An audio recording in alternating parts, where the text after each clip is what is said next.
Welcome to the Bradley J. Show. Imagine you're flying in an airplane like you've done so many times before. You settle in, you're, heading up, everything's cool, and bam, the side of the plane tears off. Stuff comes flying out. If you don't have your seatbelt on, you get sucked out of the airplane and plummet 16,000 feet to your death. Well, it could happen, and a lot of that happened to some folks recently, and Micah, Maine Man Micah, Engber is going to talk about it because he's an aviation expert and involved. Are you a co-host or involved with Airplane Geeks podcast? You're a co-host, right? I'm a co-host. I've been on the last, I've been on and off for a while, but I've been on the last 4 or 5 episodes. Good. And I tell you, Micah lives, breathes, knows everything about planes and aviation and getting flight deals. And his friend he runs with a wild crowd. His friend Brian is so insane that he flew how many miles just so he would fly to South Africa and back, not even get out of the airport. He would fly to Hong Kong and back, never get out of the airport, just for the miles so he could become a super lifetime member, mega card holding dude and get business class all the time. No, not all of that I just said is correct, but pretty much most of it is correct. He may have gotten out of the airport in South Africa, but some airports he didn't even leave the airport. He just wanted the miles. Yeah, he flew to Singapore. He was going for his lifetime 1K status with United, and we do a podcast all about it called "The Journey Is the Reward." And he flew to Singapore several times, where he would take the flight out. The plane would turn around. He'd get back on the plane and fly back to L.A. and just to get his miles. And he was doing that in usually first class, so he was pretty comfortable. But yeah, he did that a few times because the flights were comparatively inexpensive, and he would get a lot of miles that way. So how did he get comparatively inexpensive first class? We'll talk about that later. Sorry, I'm getting off the track. This Alaska Airlines flight where part of the plane came off and exposed some passengers to the outside. It's pretty interesting. Why don't you lay down what happened? Tell me what happened. Well, first let me say Alaska Airlines is actually it's a very safe airline, a very comfortable airline, a very well-known, well-respected airline, and one of the best in the country. This was not an issue that was Alaska's fault, as far as we can tell at this point. But they were flying on a Boeing 737-9 MAX. It was one of the bigger 737 MAXs. And what happens with the 737 MAX, aircraft can be configured to hold different amounts of people. In some of the lower cost airlines, they'll squeeze as many people in there as they possibly can. And with Alaska, they don't squeeze quite as many, but when you have more people on, you need to have more exit doors.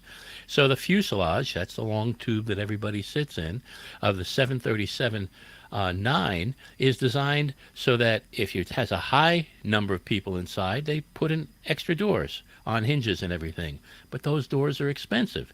So on the aircraft that are going to be configured for a lower number of people, like Alaska and United, the only two American carriers that fly the 737 MAX 9, they put in what's known as a door plug. Now, they've been using door plugs for years on the regular 737, the 737-900, on the 757. On the inside, you wouldn't even see that it was a door plug. It just looks like a window. And What's you a have door no plug? idea.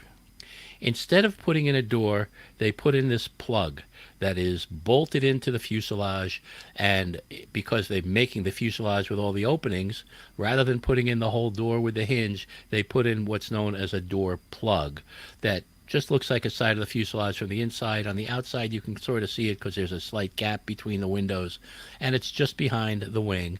And it would be an extra exit if the aircraft were configured with a larger number of passengers. I see. So if they had more passengers, needed another exit, they would have a door and not just this thing where the door would go.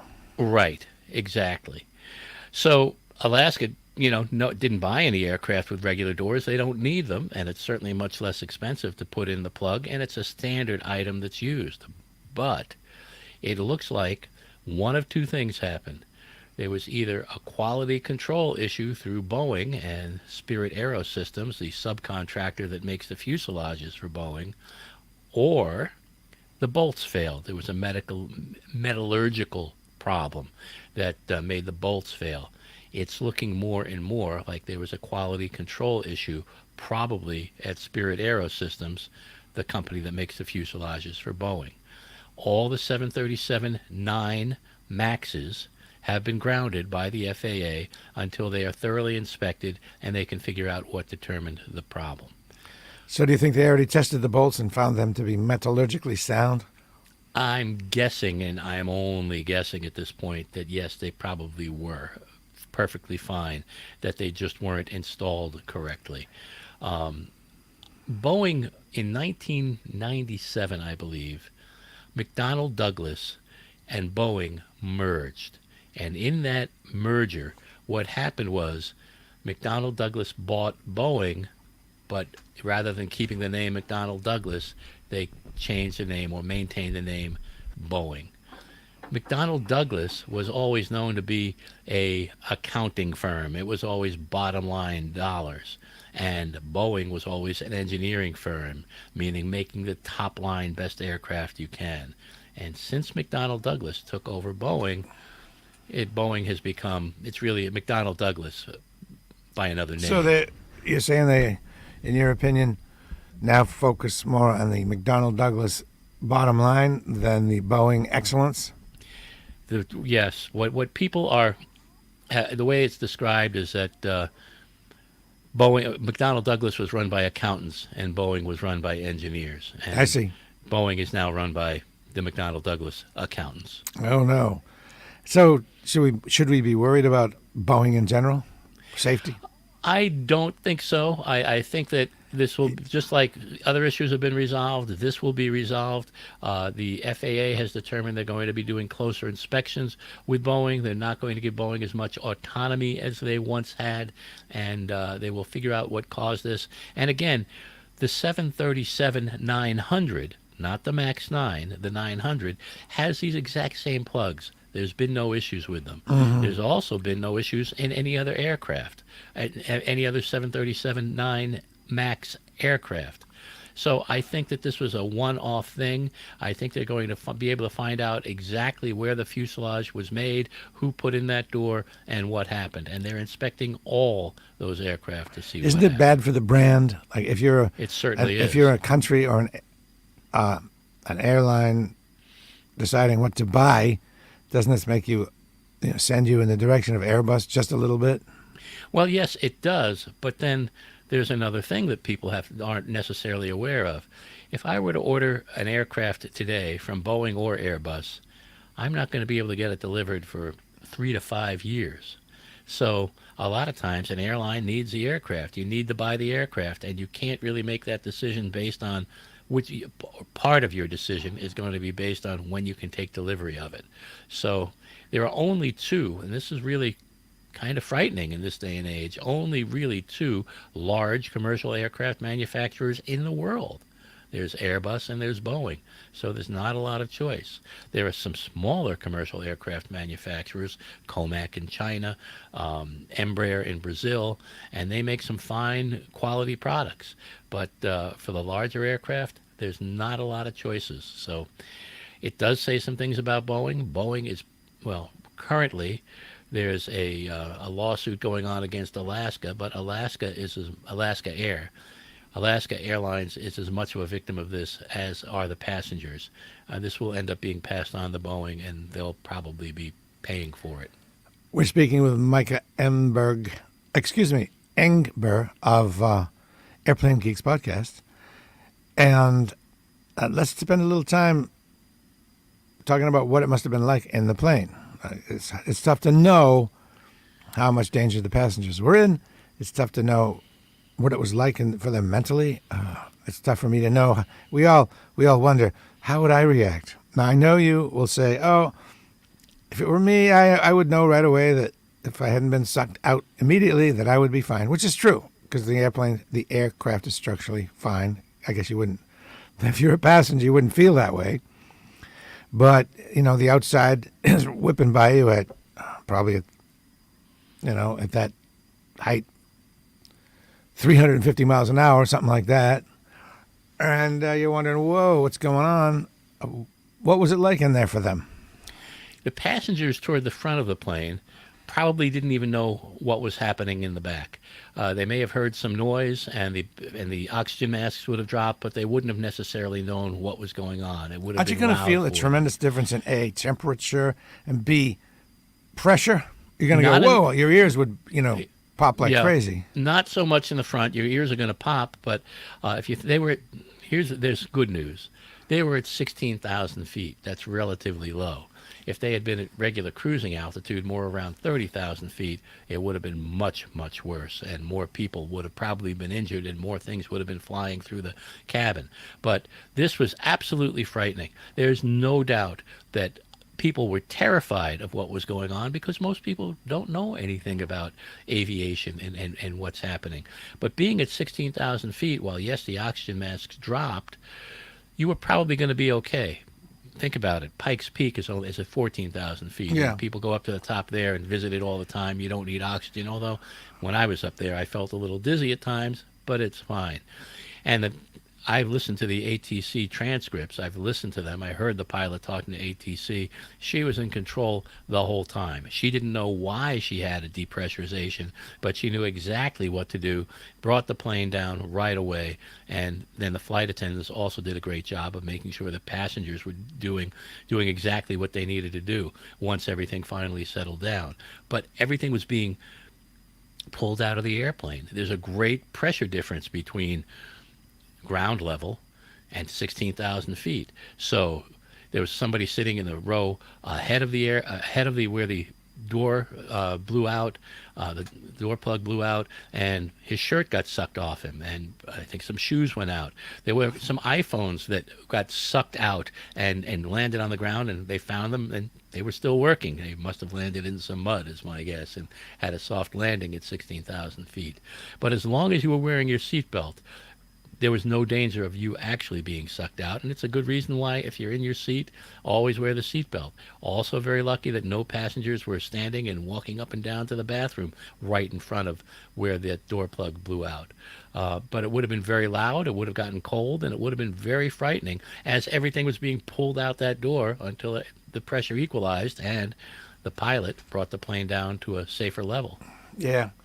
It is interesting to note that, well, not this high and not this fast, but paratroopers, they fly with an open door, and the skydive teams, they fly with an open door. So it was kind of like that, only higher and by surprise, higher and faster and by surprise. Exactly, and I've flown open cockpit. I've been very fortunate to do that a couple of times. Now, granted, only at probably not more than 2,000 to 3,000 feet at that point, because I wasn't on a long flight, but it used to be open cockpit. Yeah, and it only all the time. 90, like 60 to 90 miles an hour, right? Something like that. Yeah, it wasn't more than but there was a windscreen and things like that, and I was wearing one of those crazy hats with the goggles, and but once you get up, to a point past. Well, and I'm just going to say, think of B-17 pilots during World War II. They were up at 30,000 feet, but they're wearing electric gloves, and they're wearing oxygen masks, and the windows are open because they're shooting machine guns and things like that. It can be done, but that sudden depressurization, that's where it gets really frightening. It's loud, it's explosive, and everything is being... If somebody was sitting in that actual seat, I mean... We're lucky that nobody got hit and didn't have a concussion from things hitting their head or hitting them as it was going out the door. Okay, one final question on this. We have a couple other aviation things. I read of an impending lawsuit. People suing for emotional trauma, among maybe something else, but at least that. And, in your experience, a lot of airline incidents and a lot of lawsuits, what are their chances, and how on the hook is Boeing Alaska Airlines, if it's a quality control thing from Boeing? I mean, they have to figure out who's at fault before they start suing, right? I'm not sure what's going to happen with Alaska Airlines. I can't say that positively whether Alaska Airlines will win or lose that suit. But I can say that if you're really interested in aviation accident litigation, listen to Airplane Geeks episode 777, which, by the way, is a great number for an Airplane Geeks Oh yeah. podcast. How Because how long back did you do that? that was in December, not that long ago, Okay. really. And our guest was Aaron Applebaum, who was a partner with Kreindler and Kreindler. They're one of the law firms that's handling the Ethiopian 302 crash lawsuit against Boeing. And we talked to her not just about that, but about accident litigation and how you can sue and what requirements are involved. We talk about the Montreal Treaty that's involved that. She was a brilliant guest, a really nice person. We got into a little bit of an argument on the show, but it was a friendly argument about who's responsible for Ethiopian 302. But it was really a wonderful episode, and I learned so much from her. And if you listeners really want to know about how this may go, this would be a good episode to listen to. So Airplane Geeks. Here, I'll put it Airplane up so you can see it. Airplane Airplane Geeks, Geeks podcast. Airplane Episode. Geeks podcast episode 777, and you can go to that directly by going to airplanegeeks.com/777. Okay. I interview an attorney a lot on all kinds of things, and very consistently, if somebody's going to lose a suit, they have to be proven to have been negligent and done something wrong, or failed to do something right. And if it is, as you say, a Boeing incident, then perhaps I don't see how they can be on the hook. Did they do anything wrong? Did they do anything wrong before, during, or after? I don't know. Are they responsible for checking stuff like that? Are they responsible for going and knocking on that panel to see if it's solid or anything? Alaska and all airlines have to do major checks of all the aircraft at certain time periods following all FAA guidelines. This aircraft wasn't due for that, so everything was fine. Now, Alaska also, frankly, I think out of the goodness of their heart, they already, before the lawsuit happened, they offered every passenger $1,500 just to let them know that they're aware of the pain and suffering they went through. That's not a lot of money. That's Well, not I a lot wonder. of money. But I wonder if they had to sign something to get that $1,500, and if that contained some sort of waiver. it may have, but and not everybody would sign it. And I'm sure Alaska Airlines is going to find themselves in court.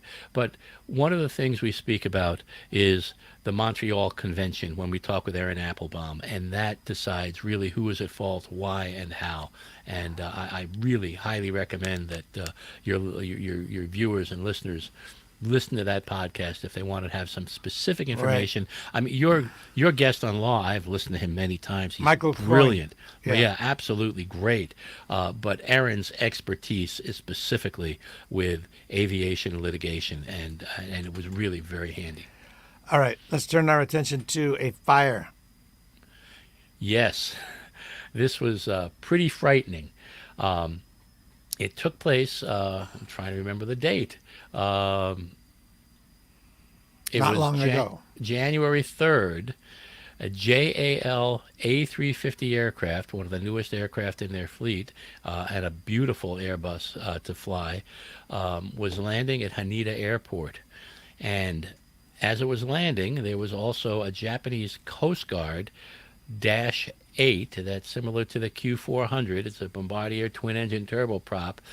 It was a Coast Guard aircraft with 5 passengers on board. It was ready to take off and was going to go help. There was just a major earthquake in Japan. They were going to do some earthquake aid.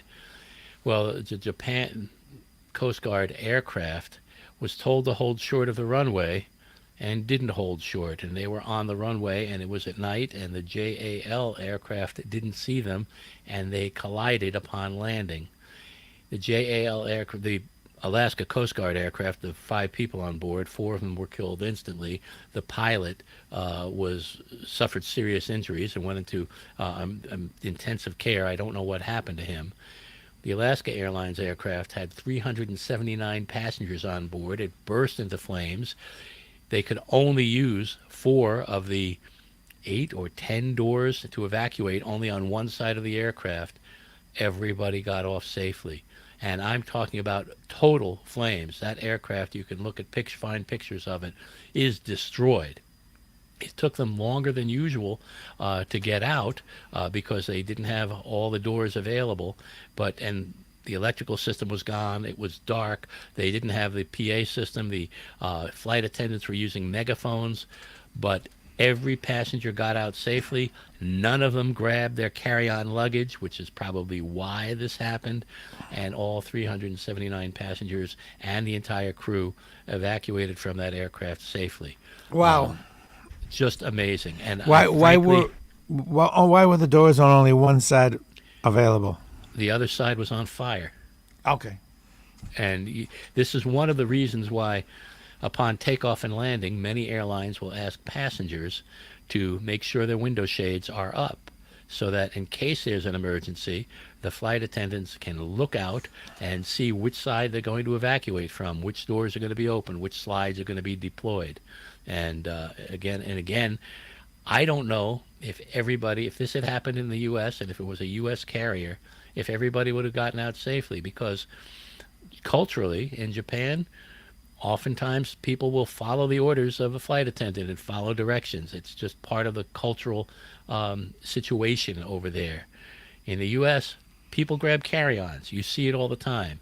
And if people would have had carry-ons, I don't know, doors could have been blocked, aisles could have been blocked, people could have, it would have been a greater disaster. But this just shows that it can be safe. Yeah. One quick note on a recent flight. I think the most recent flight I took, I had an exit row because I pay extra for the exit row. And during the pre-flight talk about, getting what to do in case of an emergency, he actually came to the people in the exit row and explained exactly how to open the door. No one ever does that. He said, see that thing up there? You pull that down, and then you do this, and then you do that. No one does that. And I think they should, because no one would really know how to open the door. They don't look at the card, and the cards are not helpful. It's not very explanatory, those cards. And if there's a fire, and you have to almost know how to do that instinctively. You can't be looking at some stupid card. So I would go ahead and recommend that every person that sits in an exit row get a true lesson in how to open the door. I think that's a very good idea. Now, most times, and I'm sure you've had this before on other airlines, what airline were you flying at the time? Do you remember? Hold on, Swiss. Swiss, yeah, very good about that. On almost every airline, a passenger sitting in an exit row will be asked if in an emergency they would be able to act without necessarily being shown how to act. But I think that's a good idea, and they probably told you, or should have told you, not to act unless you're given instructions by the flight attendant to act. Because if you were on the side where the fire was going and you opened that exit door, you would have endangered everybody else because that fire would have spread inside. Yeah. The other thing that in terms of those safety cards, they're not perfect. They certainly aren't. I agree with you. But on Airplane Geeks episode 728, we interviewed a woman named Tricia Ferguson, who's the owner of the Interaction Group. The Interaction Group is the company that designs and creates safety cards for almost every airline in the world. There's a couple of other companies that do it, but Tricia and the Interaction Group designs them for almost everyone. And we talked about the design and what they need to convey and how to do it. And yeah, you can please register my disapproval of the current design. Well, I'll be happy to give you Tricia's email, and you could probably have her as a guest yourself, because she's just great and really explained a lot of things. But they need to make it as simple as possible, and they need to make it completely language-free so that it can be understood by somebody on Etihad Airways as easily as it can be understood by somebody on Lufthansa or somebody on American. Yeah. Are they standardized, or each aircraft is different method. Maybe it would be a good idea to standardize them. I don't know. Not only is each aircraft different, it's got to be different because each aircraft has different doors that may open differently. It's standardized based on the airline because the airlines need to have different things in there based on what happens or the equipment that they've ordered on that aircraft. And it's different between certain aircraft, even in the same airline, because some aircraft are designed to fly overseas and have extra equipment on it that over water that certain aircraft flying over land would not. Why don't you tell the folks why? First, I'm going to tell them something that will shock them, and you're going to explain. Folks, no airline has any oxygen aboard.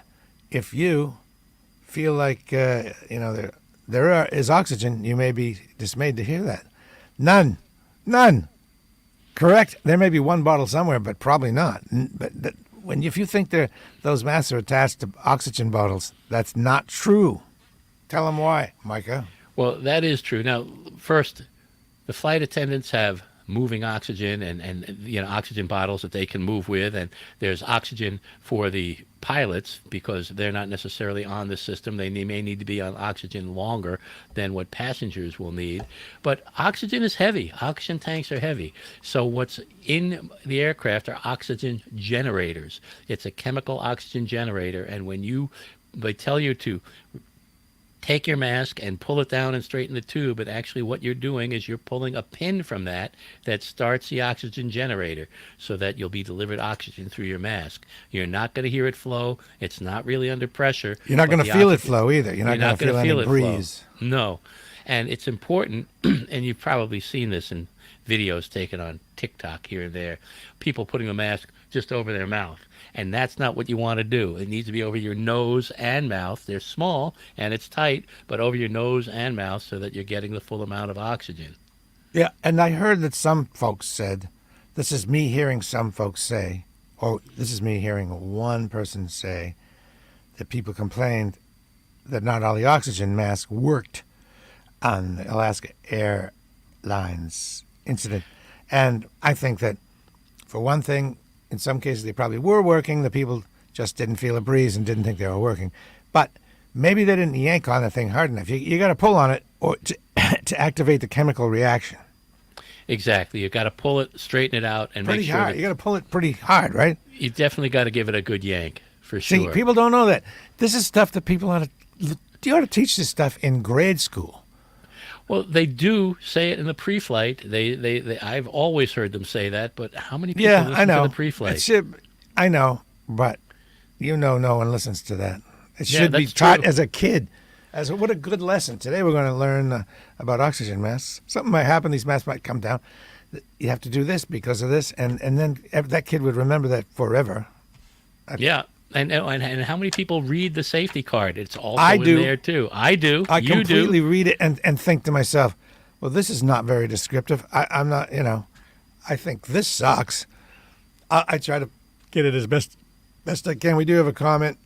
I don't take many comments, but I'll take this. And Bradley, I believe in some of your travel videos you have been seated in this seat and like the legroom. Well, this seat, Will, is our commenter. This was not an exit row. This was a row that in some configurations of the airplane would have been an exit row, but since they didn't need an exit row in this configuration, it had just been plugged up with what is called a plug. And so there wouldn't have been any exit. That would not have been an extra legroom exit seat. But, there are doors, and I do like the exit row. And I have to pay extra for that. And also, a lot of times the exit row is near the bathrooms, and some people don't like being near the bathrooms. But for some reason, I don't mind that. It doesn't smell, and I like those seats. And that's also part of the real fear that probably was instilled in people is because from the inside, not only was that not an exit row, you wouldn't know there's a door. It looks like the rest of the fuselage. It's upholstered or walled exactly like the rest of the fuselage. You would have no idea that there was a plug there from the inside. And you can only tell from the outside by seeing a small gap between the windows where that window is on the plug. And there's a small gap from the window in front of it and the window behind it. So you can just about see it if you look at a picture at a close up of a 737 MAX 9. But inside, I'm sure people thought the airplane were falling apart, and for good reason. I know about these things, and you know about these things, and our listeners now know about it. But most travelers, I mean, they don't even know you have to pull on the oxygen mask. Yeah. How are they going to know that a door plug is there? It's easy to say that. It's easy to think that you'd be cool and calm and understand everything was fine from the comfort of your home. But even you probably might have a start if that happened. You might go, whoa, Oh, you might feel a sure. little tinge of fear. Don't you think? I'm sure of it. I'm sure of it. But, but if it happened, the next thing I'd be thinking is, wow, am I going to have a great story for Bradley? Yeah, it's true. Maybe when you got to the ground, they must have had all kinds of fire equipment on the ground and everything. Oh yeah, Boy. no, but you can find the ATC tapes of the entire conversation between the pilot and ATC, air traffic control, and everybody was so calm and so cool. And the pilot, I can't wait till we can get her on the show and interview her about the experience, because she followed procedures just perfectly. Can't All fault right. them at all. Final segment of this program here is you were enlisted or chosen to do a sort of promotional and what would you call it? A Review. review flight of a new airline. Tell me about that. Well, Breeze Airways started service in Portland, Maine back in May of last year. And May I interrupt you for one thing? Sure. The name of the airline. It seems like these days people name airlines to reflect a carefree attitude, and not so much a safety attitude. Breeze. It's a breeze to fly us. It's easy. Not like I'd rather have Wicked Safe Airlines or something like that. Safe Jets. Yeah. Anyway, go ahead. Well, they started service. They're a reasonably new airline that was created by a man named David Nealon. Now, that name may not sound completely familiar to you, but he's the same man that founded JetBlue. He founded an airline that merged with Southwest a few years before that. He founded an airline called Azul in Brazil, and Breeze is just his latest airline. They started service out of Portland, Maine in May with service to Charleston and Tampa and Pittsburgh and Norfolk, and I believe they were flying into Long Island, MacArthur Airport, and anyway, when I was invited for the inaugural celebration for their first flight that was heading down to Tampa, because I'm very fortunate to have a good relationship with the people at the Portland Jetport. While I was there, I interviewed a number of their people, and they said, well, you need to fly with us. I said, okay, I'd be happy to. So in November, I was invited, and I want to make sure that everyone knows they paid for the flight. So my review, while completely honest and open, and Bradley, you know me, I'm going to complain about anything, even if it's free, if I need to complain about it. They paid for everything, but in November, I worked it out with them because I didn't have time beforehand to fly to Tampa, round trip in their Ascent class, which is their first class. Now, Breeze, Is there a descent class? no, well, Breeze is, a lot of people would call them a ULCC, an ultra low cost carrier. But Oh, no. They bill themselves as an NLCC, a new category, the nice low cost carrier. And they are. The service, first of all, is incredibly inexpensive. Even if I were paying for it, it would have been a great deal. And they treat you with great respect. They fly all brand new Airbus A220s, which is If I may Bombardier interject, C I mean, series. they know you're the press. Not only is it free, we've covered that. You're still going to be fair, but you're going to get treated extra nicely because you're the press. I know. Well, 'Cause they I'm the would. press too. They would if the pilots and the flight attendants had any idea that I was the press, because they didn't. And I knew for sure that they didn't. And I spoke with their media relations person to make sure that they wouldn't. And indeed, they did not. Now, granted, as I always do, I brought gifts for the I flight knew attendants it. and the You- pilots. Okay. And I was seated in first class, but I was seated next to other people that didn't bring gifts, and I was seated in front of people that brought their dogs on board, which isn't my favorite thing, but they were perfectly well behaved, and everybody was treated really well. Okay. When are they operating now? A person could book a flight on that airline now. Absolutely, they fly out of Portland. I believe they fly out of Hartford. I think they're in Rhode Island, and this again, the service is great. The prices are super. Now they're one of those airlines that will only fly someplace 1 or 2 times a week. They fly to Charleston, a place I want to go, and they fly there, I think, on Wednesdays and Saturdays, and I think they go to Tampa on Tuesdays and Sundays. And so, you got to make sure you're ready to stay for that period of time. Yeah. If that flight's missed, you're going to have to hope that something else comes up. But again, and by the way, I was in first class, where the seats are a little wider. But what's beautiful about the configuration in first class, the seats are 2 by 2, 2 seats, an aisle, and 2 seats. But in the back, the seats are 2 by 3, meaning 2 seats, an aisle, and 3. So you got a little more room.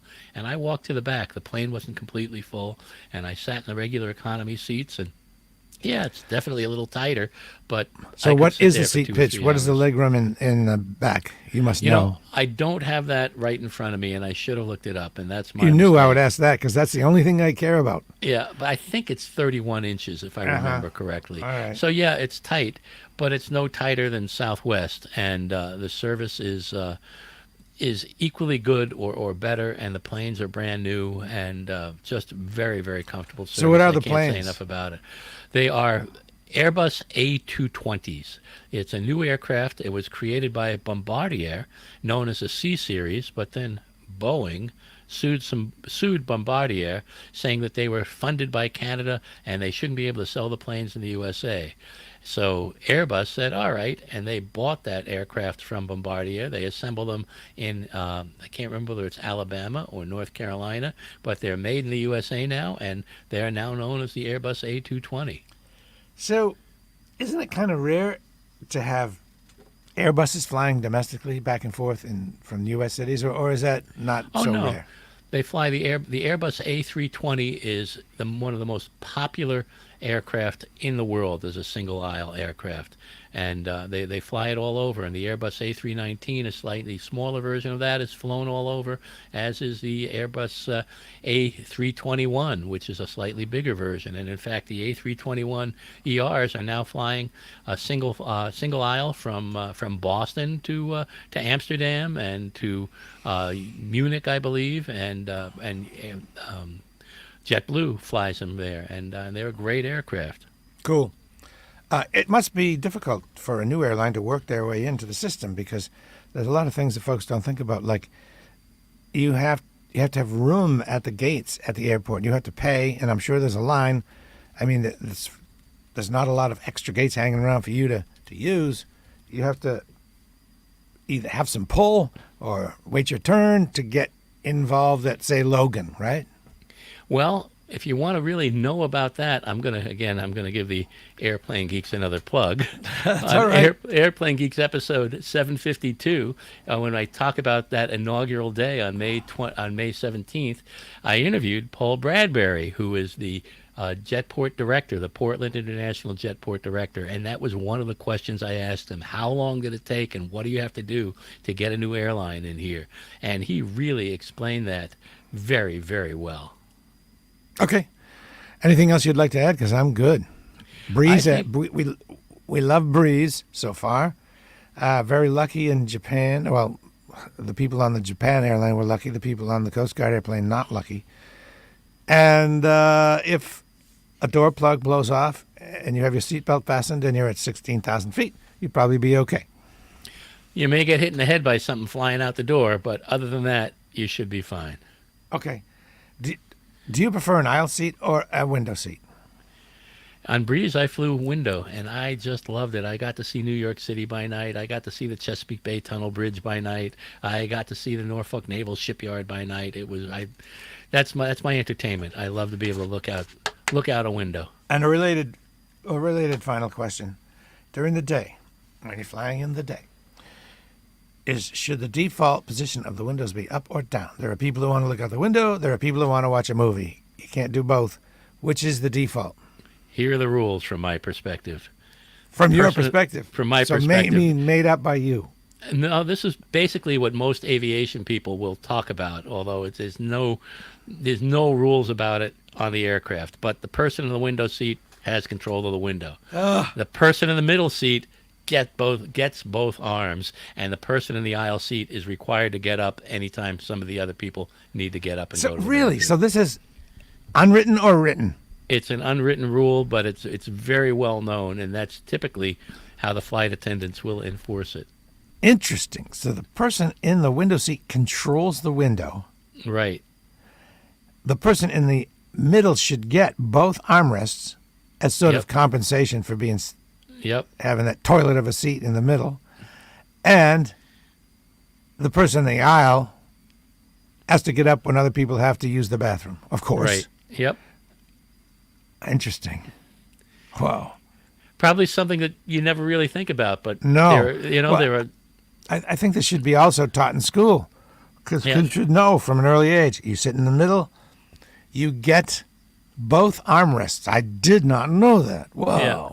Now, when I've sat on the aisle or I've been in the aisle and there's somebody in the window, I've asked them. I said, "Look, you're next to the window. I like to look out the window.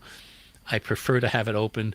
Would it be okay for you to leave it open?" And typically, if you ask really nice, they'll say, "Sure, no problem." Do you give them chocolates too? No, I usually don't bring enough chocolates for them. But if they say no, I'll say, okay, thank you. So Micah does and recommends that you bring some sort of treat for the flight crew to show your appreciation, and not expecting to get anything back, just to show your appreciation. And you never know, they might be extra nice to you back. Well, look at what happened on JAL. The flight crew did an incredible job. And what I usually say, and I picked this up from my co-host Brian Coleman on the Journey is Reward podcast, I give them the gift and I say, "Look, I want to thank you for all you do. I'm one of those people that understands, and boy, I hope I can say this. Get ready to hit the beep button." I say, "I understand that you're here to save my ass, not kiss it." I see. Oh, that's very nice. And what do they do? They usually get a charge out of it. They thank me. A couple of times I've been hugged because they've had a rough day. They just really are very, very grateful because too many people think that they are. You even get to sit in waiters. You even get to sit in the pilots. You get to go to the cockpit sometimes because you give chocolates and ask. Either I ask, or if the door's open, I'll peek my head in, and I'll usually have some chocolates in my hand for the pilots too. And I'll say, "Hey, I just want to thank you for flying. I love aviation. Do you mind if I peek my head in?" And sometimes the pilots say, "Don't have a lot of time right now," and that's okay. And other times, the last time I flew to the UK on all my flights, the pilot said, "Oh yeah, come on in here," and the captain got up and said, "Sit in the seat. Put your hands on the throttle. Let me take your picture." That's pretty cool. I must say, if I were a pilot, I would not accept any food from strangers because people are nuts and who knows what's in there. That's true. Should be actually a rule that pilots don't eat any food from strangers because, I don't want to give anybody ideas, but... It could happen, and I always bring, packages that are sealed and packages that have individually wrapped things inside them. But still, you never know. You're right. Okay, always a pleasure. Let's do this more often. Thank you very much. It's Micah Engber. What happened to your little thing that says your name? There it is. There we go. And also a reminder that if you're into this kind of thing, you've got to sign up for Airplane Geeks Podcast. How many episodes now? Like 800? I think we just recorded 783. And by the way, this week's episode just came out today. We have no guest. We asked our listeners to write in with their favorite aviation film that wasn't Top Gun. And we got a list of 60 films from listeners. We gave away a gift card. I did a piece about my favorite aviation films. Let me guess. I listed about 30 of them in there. Yours is Dr. Strangelove. It wasn't one that I mentioned in my piece, and it wasn't one that came up. But no, but it's one that I love. It's absolutely great. But my favorite actually is my top two My second favorite is 12 O'Clock High. Oh, wow. 1949 film with Gregory Peck. But my absolute favorite is The Dawn Patrol, a 1938 film with Errol Flynn, David Niven, and Basil Rathbone. It's just a gorgeous, wonderful film. Basil Rathbone, what a name.